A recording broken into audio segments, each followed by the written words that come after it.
it's the 31st of May 2011 and we have a beautiful formation here in Bali at Hackpen Hill. A regular hotspot for the crop circles. This is just a sublime example. The lay and the detail on the ground is as I've come to love it in Bali. There's a lot of multi-directional lay, very thin strips going in one direction around the edges and big main swathes of lay going in the opposite directions, all rippling, laid out like water. Absolutely beautiful. The design is quite big, set over about 4 or 5 tram lines. I've seen an overhead. It's 3 kind of crescented circles arranged around a central thin circle, which is very difficult to film and see and appreciate from the ground, but it's sublime nonetheless. So we're going to have a walk around now and have a look at some of the details. Come and join us. As I walk towards the end of this swathe of barley here that's laid, you see how beautifully it's feathered into the standing crop. So lovely.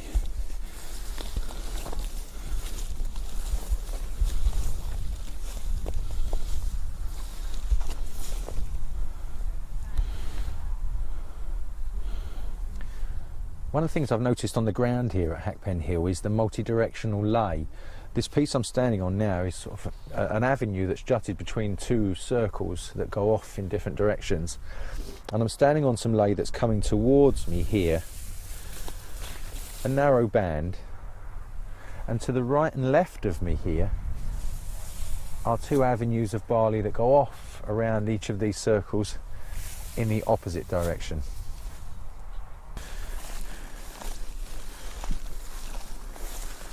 Just meanders to a very narrow path at the end here. That's right.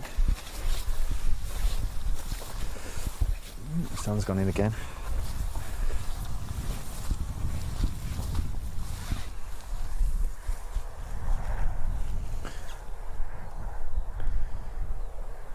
It's got a rhythm to it, this lay, isn't it? You know, the way it stands and waves. So beautiful. It's tufted up against the standing barley there, look, feathered in. Beautiful attention to detail. This is a big formation.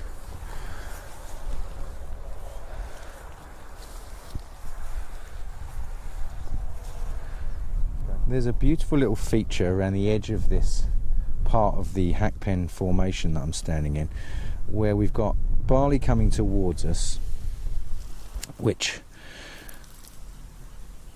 is all feathered and they're standing tufts, but around the edge here there's a very fine line going in the opposite direction. Can you see that? And it goes around here, leaving almost just like one set of stalks standing here, and then to the left this is flowing in this direction away from me, probably about 3 or 4, 5, 6 stalks wide, and then the main body of the formation comes in the opposite direction. I've noticed a lot of little touches where direction of lay in this formation flows contra to that in the main body. Seen this many times.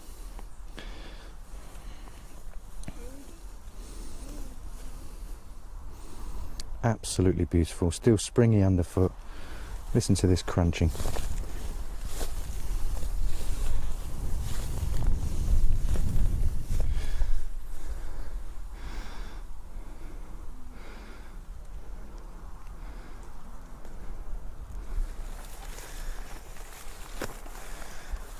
Again, there's a very thin line coming up which delineates this inner circle that you can see from the overhead. About 12 inches, 10 inches, 12 inches wide. I'm coming out onto another pathway now, which goes off to the left. Beautiful standing and flattened barley.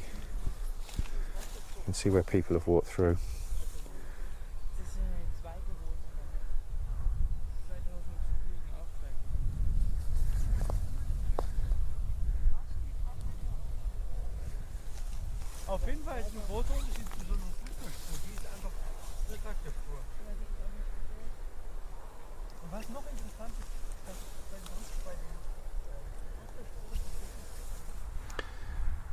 Another little subtlety of the multi-directional lay here at Hackpen Hill.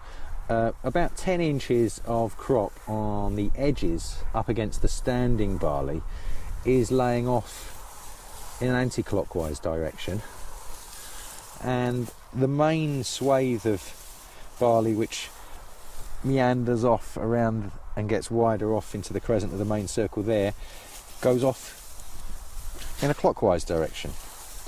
But this isn't just on one side here, it's on both. So if I move across here and look down at this side, here we have this swathe again going off in that direction, and underneath it we have barley laid underneath going in the opposite direction. Just this thin line. You have to ask yourself the reason why. There doesn't seem to be any reason in terms of design or construction.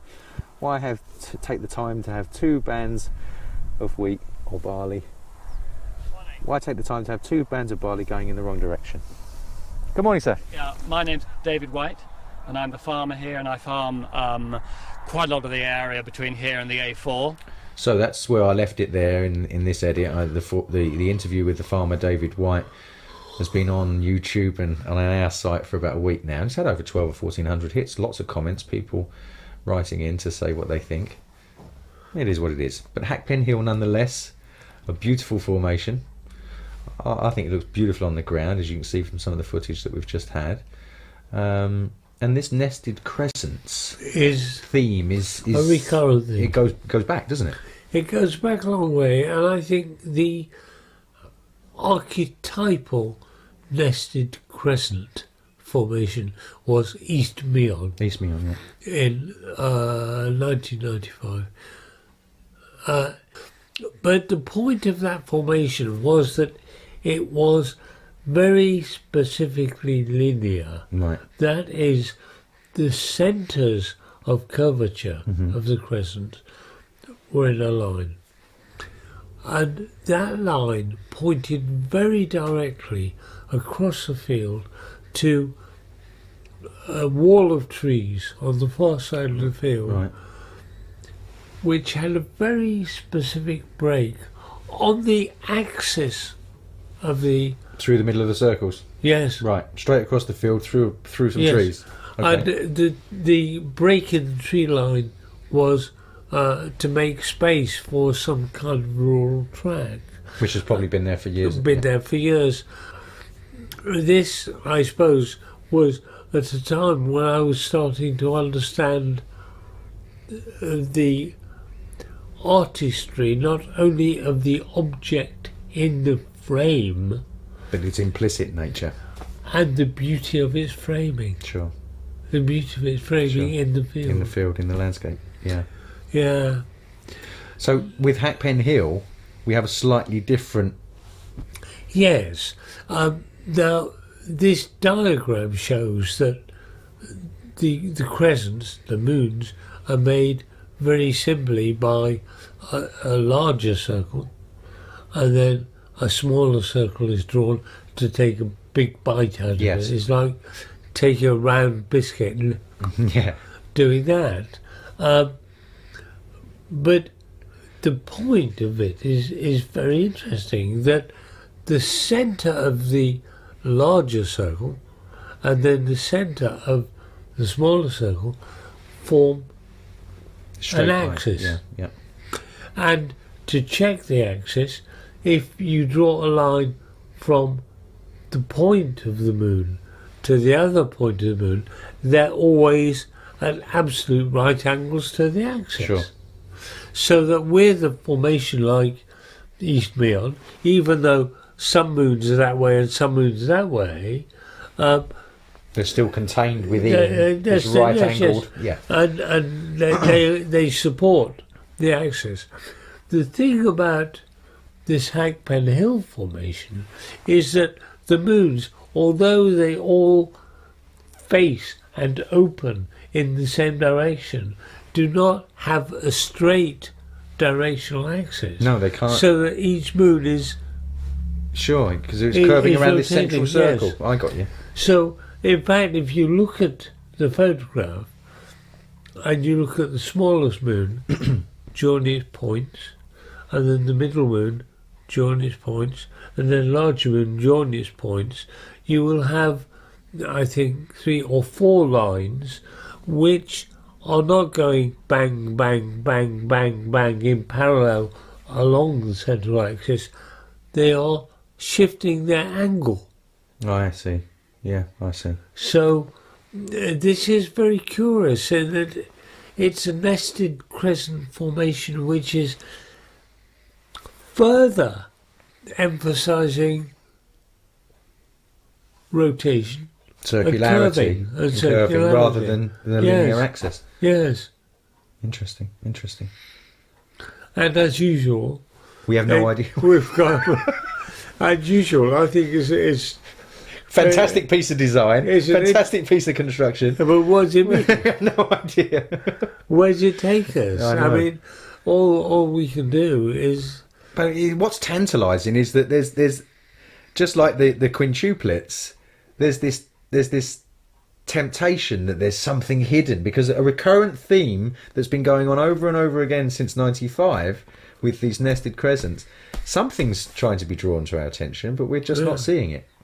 It's beyond us.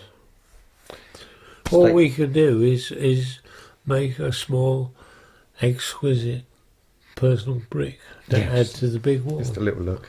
Yeah. A lovely formation, and we'll keep our eyes open for The next one. and we'll be back to you with a report. Yeah. Thanks very much.